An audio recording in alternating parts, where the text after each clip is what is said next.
The sanctity of human life is under assault.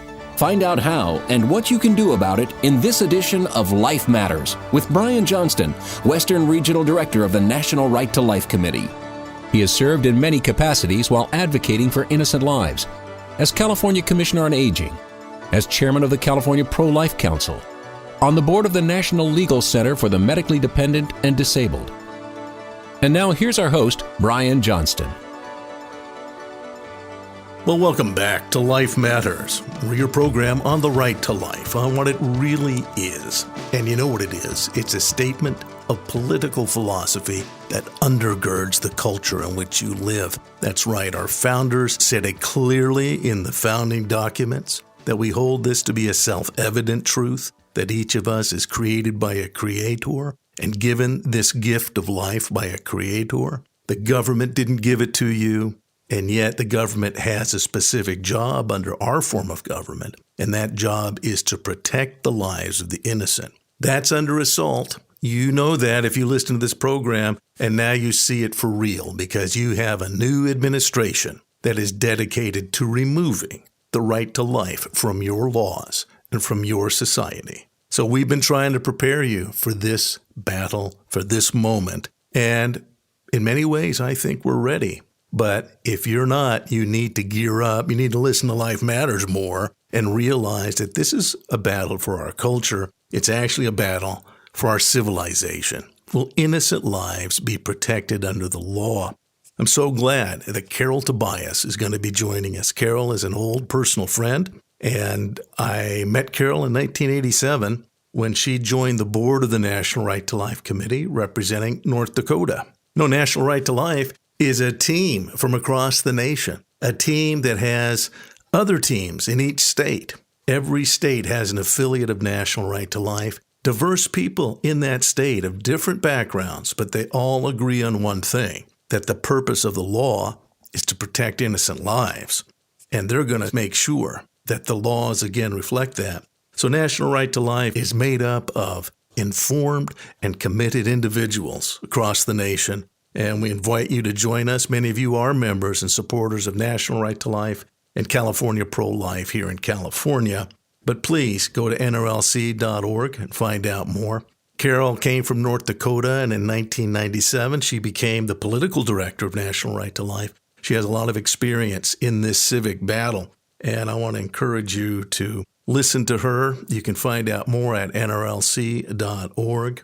Carol understands that you can't just automatically, almost everyone, when they realize how serious this battle is, that we're killing human babies, they just want to have laws that reflect their convictions. I believe life begins at conception, therefore let's just make that law. I wish that it was that easy. It is not that easy. There are things to learn about how the civic process works, about how laws work, and Carol has spent her life now committed to this battle. I'm honored to know her. We have been all over this nation in different capacities, and she's a good friend. So I'm glad that Carol Tobias is joining us for today's program when we come back on Life Matters. Life Matters continues after this.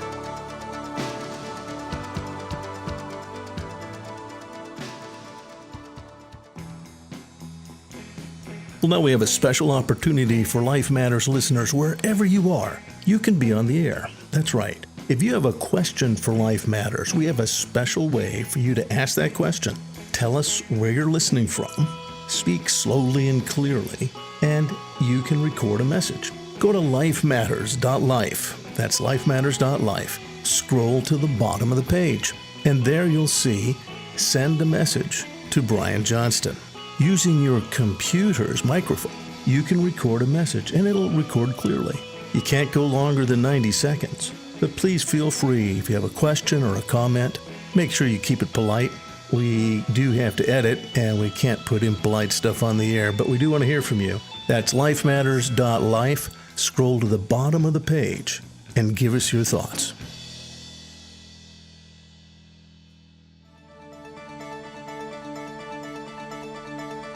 And now back to more Life Matters with Brian Johnston. Well, welcome back. And I told you we'd have Carol Tobias, president of National Right to Life, and we're so glad to have her on. She's a good friend, and we were just reminiscing about some of our experiences together on the National Right to Life board. But I am really glad to have Carol back because we are facing an extraordinary moment now in American history, and all of the gains that had been won. We told you before, elections really do matter. And Carol, I think we have to talk about now what the new president, what President Biden is doing to undo the pro-life gains we've had and actually try to push us even farther back. What's been happening? First of all, I just want to say thank you, Brian, for having me on your show. It's always a pleasure. And you're right, elections do have consequences. It was heartbreaking last week. On the one hand, when President Trump was still in office, he issued a proclamation declaring January 22nd, the anniversary date of Roe v. Wade, as National Sanctity of Human Life Day. And he issued this beautiful proclamation talking about how all human beings are created in the image of God, and it doesn't matter, young or old, what color, everyone has unique talents and special gifts, and everyone has an inherent right to life. And it was such a beautiful document.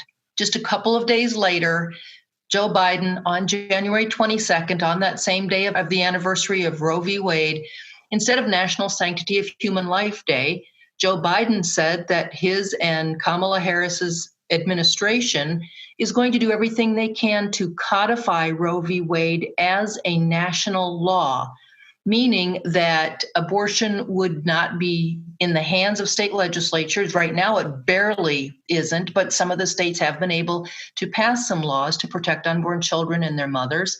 But Joe Biden and Kamala Harris want a national abortion policy that would say abortion is allowed for any reason through all 9 months of pregnancy with no limits, and taxpayers would have to pay for it. And that is such a contrast to what we've had for the last 4 years. So we've got a battle ahead of us for the next few years, and we are certainly going to do everything we can to fight to protect those babies. But elections have consequences, and we need to remember that next time around. Unborn babies are going to die because Joe Biden is in the White House. Exactly right. And there's so many other things, and he's been very clear. He promised so many things to the abortion industry. I know, and most listeners now know, that it's because of the international funding of abortion through the United States. That's our money that goes to abortion around the world. And tell us about some of the implications of that now for abortion around the world. Back in, I believe it was 1984, but it was sometime during Ronald Reagan's administration, he instituted a policy, and it took place. He announced it in Mexico City, which is why it got the name Mexico City Policy, meaning that the United States was not going to provide funding for organizations that perform or promote abortion in other countries. There are groups like International Planned Parenthood or Marie Stopes International that were going into other countries, and not only were they using our international funding to perform or promote abortions, they were working in countries that had pro-life laws to change those laws. So Ronald Reagan said, we are not going to be promoting and supporting those organizations. Well, then we've had various presidents that have upheld the policy or repealed the policy. And over the last 4 years, Donald Trump took that policy and actually expanded it to include a whole host of programs that had actually been instituted or expanded since Ronald Reagan put that first policy into place. So the Mexico City policy under the Trump administration actually applied to about $9 billion of our tax dollars that were going into other countries for a variety of purposes. All healthcare related, whether it was dealing with malaria or HIV, family planning. The organizations couldn't perform or promote abortion if they were accepting U.S. tax dollars. More than 700 organizations were able to accept the U.S. policy of, no abortion. And they were doing what they were organized to do, going into developing countries and helping the people with whatever needed to be done, whatever their mission was.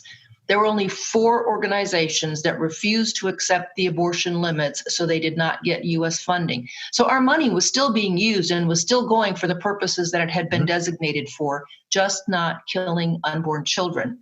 Well, on January 28th, President Biden announced that he was going to repeal the Mexico City policy so that our tax dollars were once again going to organizations that will perform or promote abortion in other countries and that will work to change pro-life laws in other countries. And that breaks my heart because when you think of the people in developing countries, they want clean water, they want food, they want a good education for their children. They want a safe environment in which to raise their children. The United States is now going to be coming into those countries, I should say once again coming into those countries because we did it under the Bill Clinton and Barack Obama administrations, telling people that probably the best solution for your problem is to kill your preborn children. And we will pay for it. We will help you do that. And that's just not the message that I want being sent to the world coming from the United States. So like I said, it's heartbreaking for me. It is. It's incredibly heartbreaking. And Carol and I know many folks who go down to the United Nations and have to lobby folks at the United Nations. And you need to understand what Carol just said, and that is that this is abortion colonialism. So you know how the left talks about colonialism, superimposing values. Well, quite literally, there are countries around the world that are actually very pro-life. Think of South America and Central America. A lot of them are Catholic in their traditions. Africa, very, very pro-life on its natural level. There's strong Christian influence in Africa. So what happens now is that this money is spent to lobby the legislatures of those countries to tell them, no, you will not, or what happened in the Obama administration. If you want this other money, you've got to pass this pro-abortion bill. And what happens, just like in America, abortion targets their minorities and their poor. So rather than helping the poor, literally this is Planned Parenthood and the abortion mentality, targeting the poorest and the neediest rather than helping them. And it's insidious. And these people, in order to get the money, they have to go against their own values. So it's incredibly ominous. You're right, Brian. The UN twists arms and puts a lot of pressure on these countries. Like I said, they're developing countries, they're poor countries. They used to be called third world countries. They need international help. So we now have the United Nations backed up by the United States saying you have to change your laws to allow the killing of unborn children, or we won't give you the money that you want and need. So there's a lot of, I don't know if I can call it blackmail, but that's about what it is. It's twisting their arms to change their laws. It's not just allow, they actually require them. They go out, as they do, they promote it. It's not just this is going to be allowed. This becomes part of the government regime. And the power of that government, in addition to the international resources of the U.S., are promoting abortion. And it's very hard for someone who wants to come out of poverty. It's very hard, and yet that's what we're going to be doing. I want to point out one other thing, Brian. On the same day that President Biden repealed the Mexico City policy, he also removed the United States from the Geneva Consensus Declaration. Now, this is something that the Trump administration had worked very hard on. Secretary of State Mike Pompeo and Secretary of Health and Human Services Alex Azar worked with countries around the world to come up with, again, a beautiful document that talked about how each individual human life had the inherent right to life, talked about the dignity of human beings, all human beings from conception to natural death. But the declaration then also made a clear proclamation that all sovereign states, on the international level, sovereign states would be a country, all sovereign states had the right to determine their own laws when it comes to protecting innocent human life. Joe Biden withdrew the United States from that declaration so that we are no longer telling countries they have the right to determine their own laws on abortion. There has been for many, many years an effort at the United Nations to say that abortion is an international right. And enough countries have objected that they have not been able to get that as a UN international principle or mandate. But Joe Biden is pushing us again in that direction so that the countries are not even supposed to have their own laws on abortion, because international law in their mind should be declaring that killing unborn children is a right. Exactly. Again, we tend to think of this perhaps the way our opponents, well, it's going to allow something. Think of it as if in a particular country in Central or South America, people want to paint their house blue. And the government says, no, you can't do that. You must paint it brown. This is required by law. This is what you're going to do.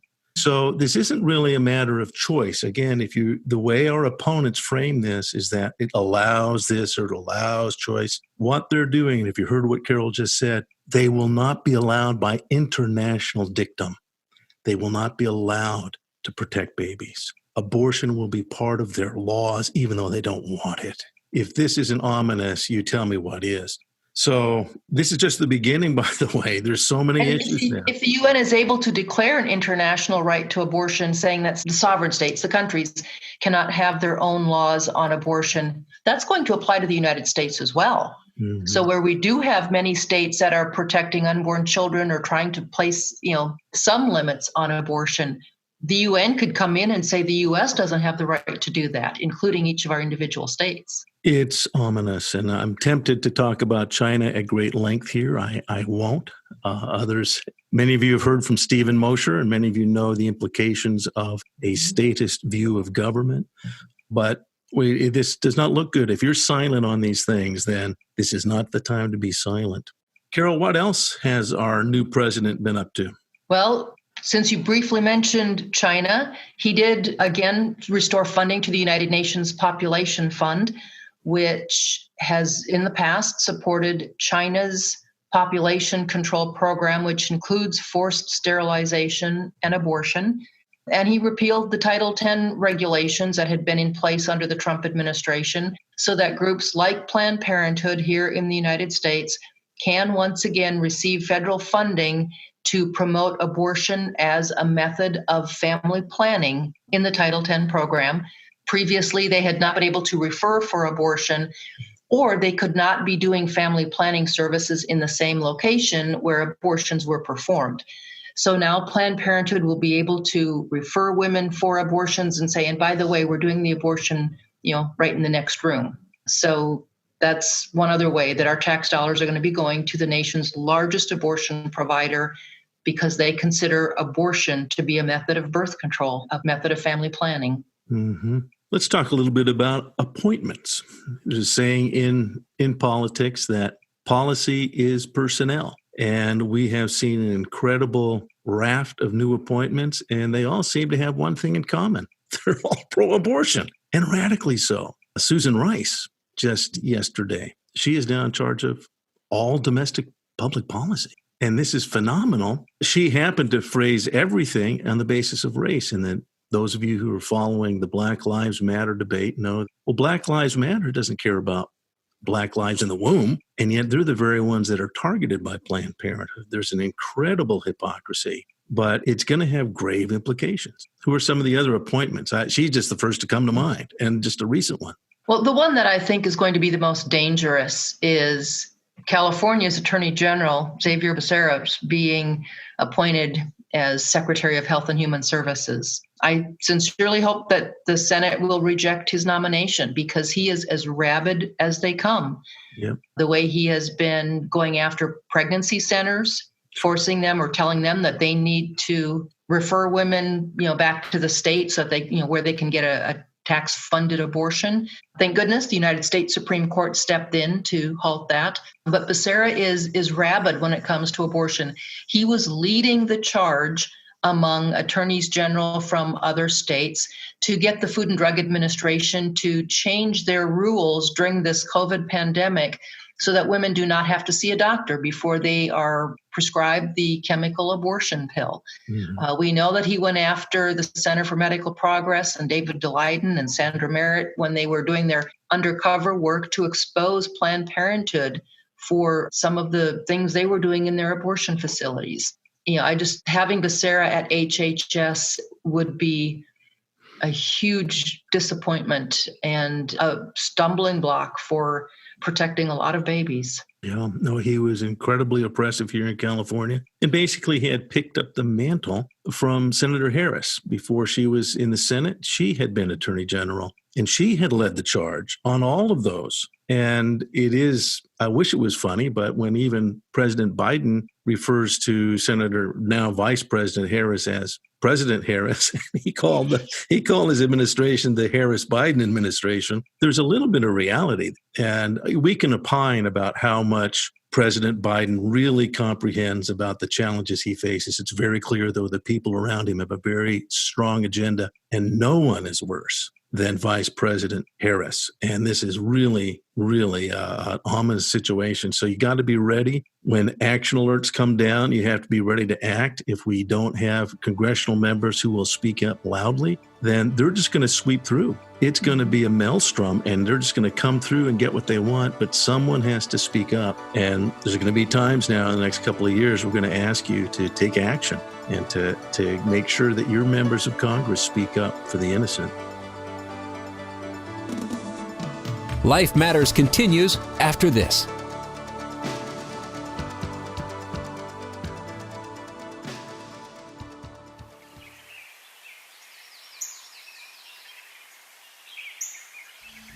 We are individuals that have lived all over the world, in some of the most beautiful jungles and mountains on Earth. We were there as missionaries, but we have also become coffee aficionados. Our travels have introduced us to the most delicious and extraordinary coffee we've ever tasted. Now we import those same beans, roast them fresh at your request, and fly these savory coffees directly to you. Winged Spur Coffee. You will taste that rich freshness, roasted at your command, then flown straight to your home. Winged Spur Coffee. Try the best coffee you've ever tasted. Go to wingedspurcoffee.com. That's wingedspurcoffee.com.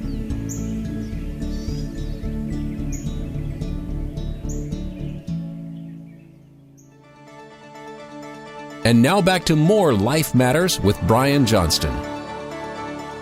Well, welcome back. We're talking to Carol Tobias, the president of the National Right to Life Committee. And we were just talking how folks need to understand that Roe versus Wade is a lie.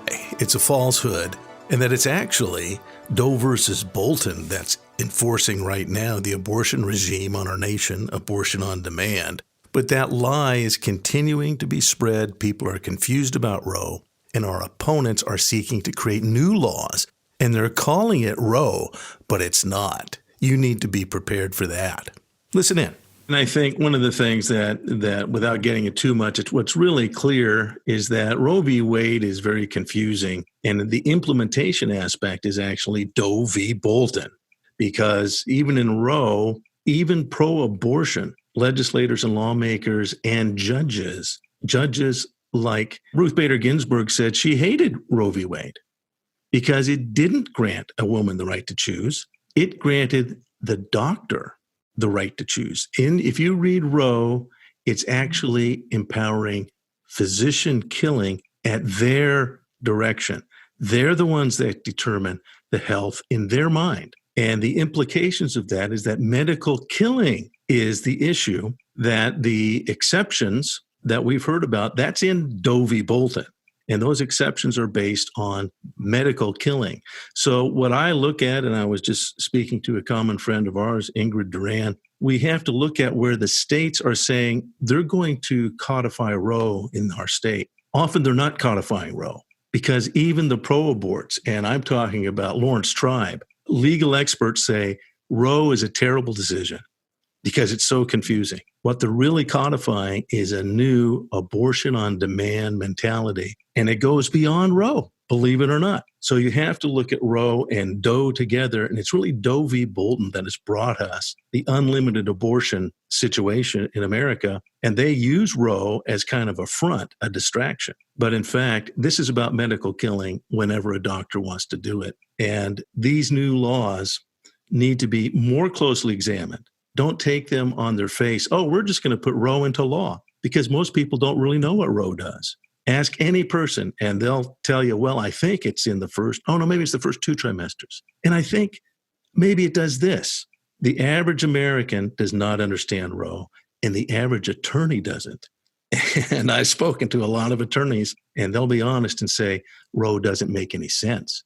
You can't say you understand it because it's self-contradictory. It's actually Doe versus Bolton, the undiscussed decision that has authorized what we're facing. So when they put these new laws in other states, they're going to put in things much more draconian that conforms to what they really want, but they're using the confusion about Roe. Many people think Roe puts up fences, that Roe limits it in certain trimesters. Doesn't do that. Only the very hard cases would there be any departure from these really firm fences. That's a lie. It's an actual lie, and the media repeats it. So they're coming at us, and President Biden is committed to oppose the legal right to life of the innocent. It's a serious time. Carol, is there anything else as we start to wrap up? Anything else we need to be looking at for these next few years? Well, we know that President Biden is going to work with Congress to try to get rid of the Hyde Amendment so that our tax dollars are used to pay for abortions in the Medicaid program. We know that Congress is going to try changing the expiration deadline on a 1972 constitutional amendment known as the Equal Rights Amendment. Yes. If they succeed, we were certainly going to be trying to stop it in the courts. But that goal, along with another bill in Congress called the Equality Act, would set up a basic discrimination standard so that you could not limit abortion because then you are discriminating against women. So we do have some legislative battles ahead. Very quickly, though, I just want to reassure pro-lifers, a lot of us are devastated because we are now facing this administration that is going to do everything they can to make sure that abortion is legal for all 9 months of pregnancy with no limits whatsoever. But we've gone through difficult times before. We've had our ups and our downs in the pro-life movement, and we've been able to protect unborn children in some cases, and it's more difficult in other cases. But we are going to keep fighting. We have to keep fighting. The babies are counting on us. So please don't give up. Don't get depressed. Don't, think that this battle is over. It isn't. These unborn children are still dying, and they need our voices now more than ever. Yes. Amen. Carol, you're such a good friend and a great president of National Right to Life. Thank you. Thanks, Brian. Life Matters is a production of the California Pro-Life Council, the state affiliate of National Right to Life.